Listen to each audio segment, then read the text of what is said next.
And exactly 45 days from now, you and I are going to meet. I want those extra 45 days. With you, I want each one of them. There's no such thing as love, it's fantasy.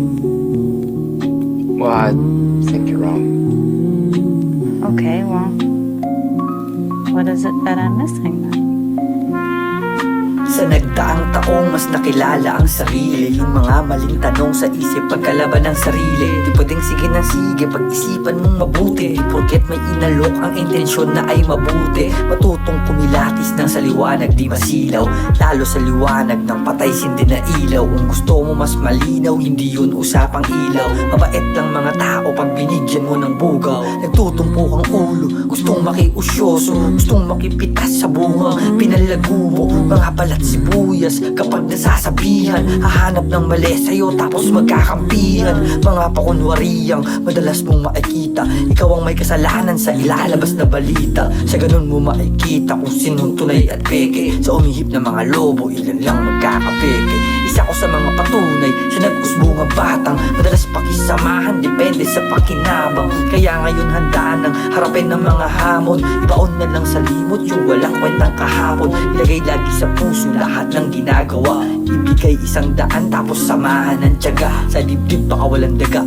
Magpakatotoo sa sarili, may kapayapa ang isip ay madalas walang pake. Kamusta kumpare? Ano ang nangyari? Ba't di mo sinabi? Layo ng ating biniyay, kaso lang pare, parang binali. Wala mo na lang, alam mo naman na kailanman di ka iiwan.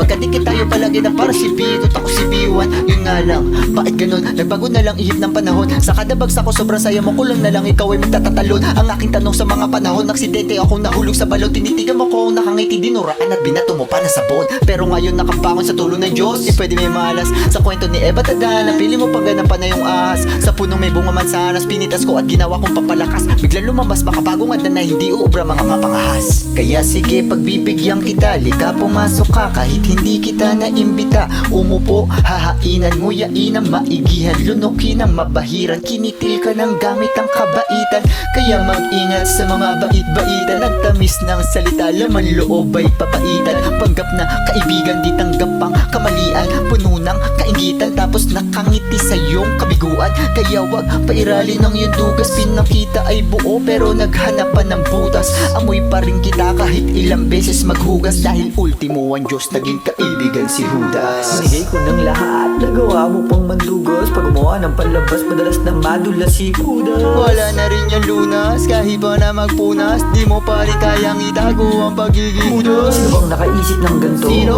E di ako kapag naging maganda ang resulta. E di ako pag walang katuturan at mukhang walang laman. E di ako lang naman. Sino nga ba nakaisip ng ganito? E di ako, maging pangit man ang maging resulta. E di ako, kahit walang kabuluhan na magkaroon man ng laman. E di ako lang naman.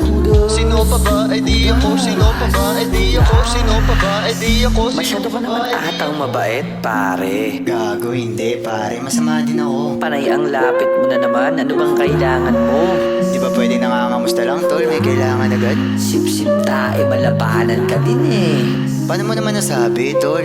Natuto ka lang tumakbo, nakalimutan mo nang maglakad. Eh ikaw nga eh. Masaya mo palagi pag di maganda lagay ko. Masaya kasi akong nakikita kang nasasaktan ng palihim. Tangina naman tol, saksakin mo na lang ako ng harapan. Di pwede, tol. Mawawala na ako ng mahihingan ng tulong. Sa bagay. Oo nga no.